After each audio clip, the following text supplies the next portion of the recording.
বন্ধুরা, আজকে আপনাদের সাথে পরিচয় করে দেব সকলেরই কিন্তু অত্যন্ত জনপ্রিয় একটি খাবার, সেটা হচ্ছে কফি।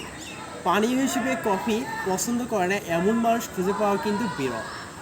কিন্তু এই কফির চাষ কিন্তু বাংলাদেশে হয় না। সেই আফ্রিকান দেশ ইথিওপিয়াতে কফির চাষ শুরু হলেও 1000 বছরের প্রাচীন ইতিহাস রয়েছে কফির সাথে আমাদের।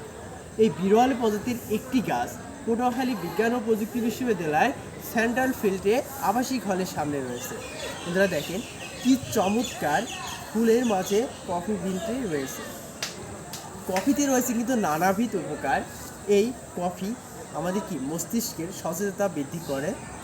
ক্লান্তিময় অবস্থায় 1 কাপ কফি হতে পারে প্রশান্তির ছায়া এবং আমাদের সকল অবসাদ দূর করতে পারে।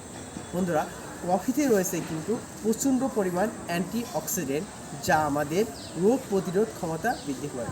বন্ধুরা, মজার বিষয় হচ্ছে দেখেন, এই যে একটি কফি বীজের বিনের মধ্যে 3 থেকে 4টি কফি বিন থাকে, যা থেকে পরবর্তীতে কফি তৈরি করা হয়। কফি একটি পরিচিত ফল হলেও এটার সাথে জড়িত রয়েছে আমাদের ইতিহাস, জ্ঞান, বিজ্ঞান এবং পরিবেশের নানাবিধ সংস্কৃতি এবং বৈচিত্র্যের ইতিহাস।